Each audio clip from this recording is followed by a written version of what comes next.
Good morning and Assalamu alaikum students. How are you all? I hope you all are fine. Stay safe and stay home. Dear students, today is Tuesday, 22nd December 2020. Subject is English grammar and today our topic is future continuous tense. So let's start. Today I am going to deliver my lecture on the topic future continuous tense.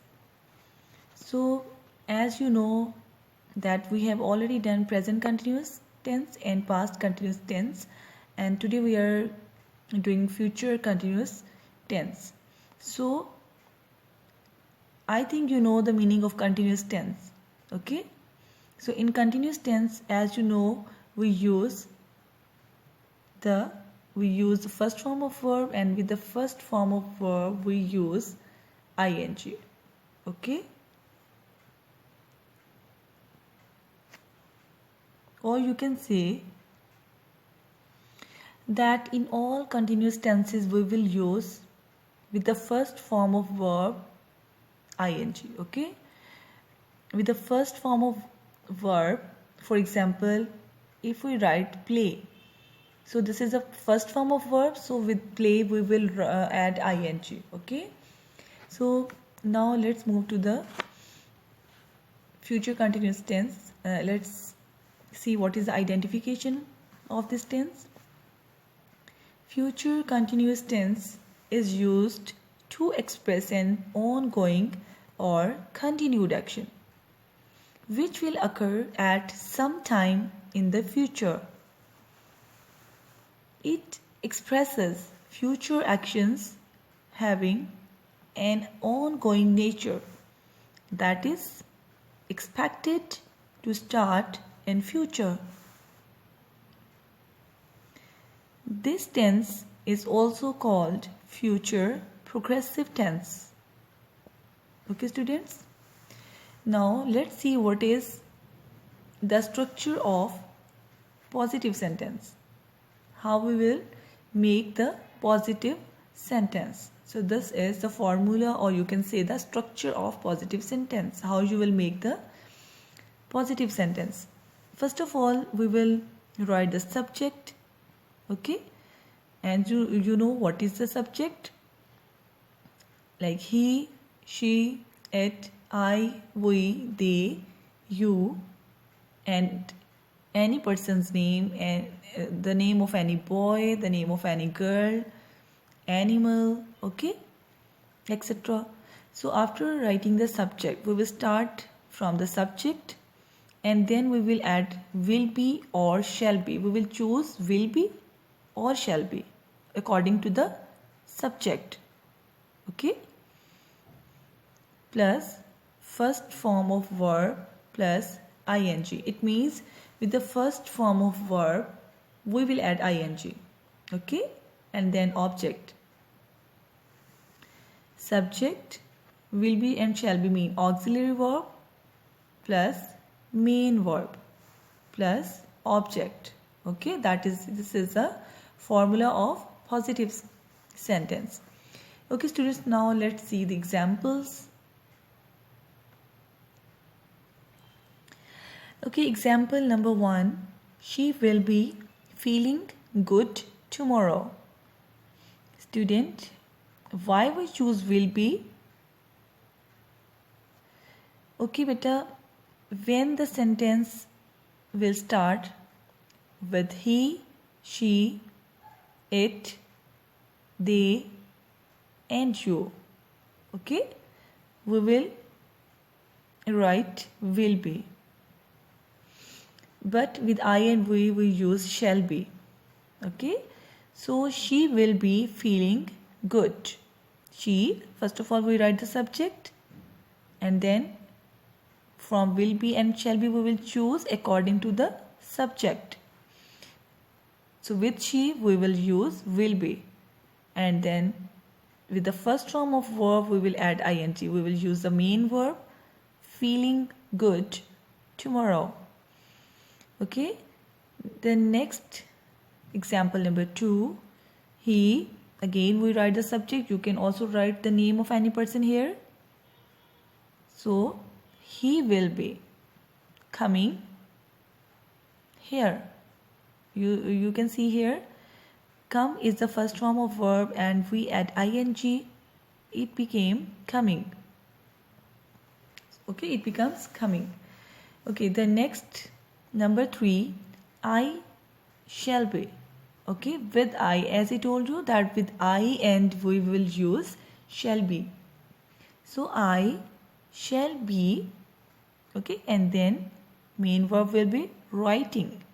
Write is the first form of verb and with write we will add ing, it will become writing. So I shall be writing a report. Now next move to the negative structure of negative sentences. Okay students, the structure of negative sentences also the same as the positive structure. Okay, so in negative structure, as you can see the word negative, not. Negative means not. So we will add just not, okay, after the auxiliary verb. For example, subject like he, she, it, I, we, they and you. Okay, then auxiliary verb, that is will not be or shall not be. Then main verb, that is first form of verb plus ing, and then object. Let's see the examples. Number 1, they is the subject, will, as you know that the auxiliary verb is will be and shall be. So we will add not in the center of will be and shall be. It will become will not be and shall not be. Right students? They will not be. We will separate will be and shall be, and in the middle we will write not. Understand? They will not be work. Work is the first form and we will add ing in the end, working, there. Number 2, he will not be listen. With the first form of verb we will add ing, listening to the music. Number 3, she will not be reading a book. Again, as I told you that we will use shall be with I and we. So these sentences are started from they, he and she. That's why we use will not be. Okay, now move to the next structure of interrogative. Okay, so students, as you know that in interrogative, or you can say in question sentences, in interrogative structure, first of all we will write the auxiliary verb. Okay, so what are the auxiliary verb here in the future continuous tense? Will and shall. So obviously we will write will and shall in the very first of the sentence.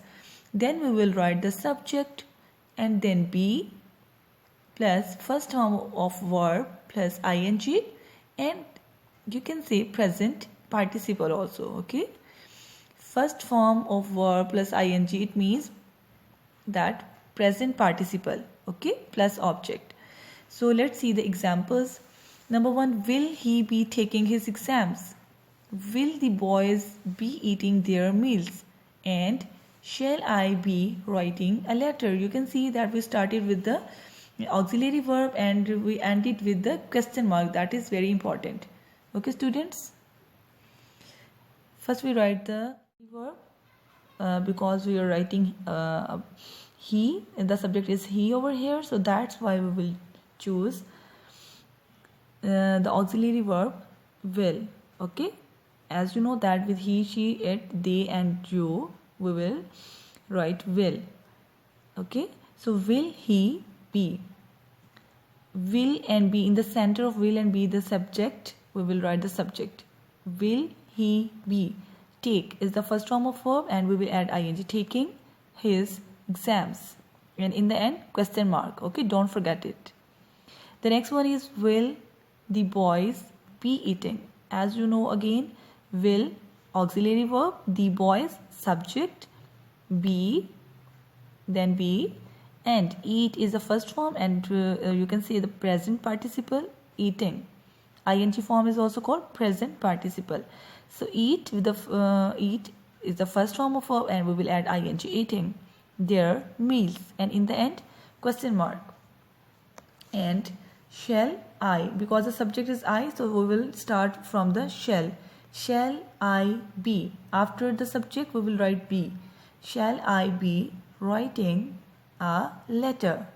And in the end question mark. Okay students, I hope you understand this tense, and so do practice of this sentence, and students, do this work on your English grammar notebooks very neatly.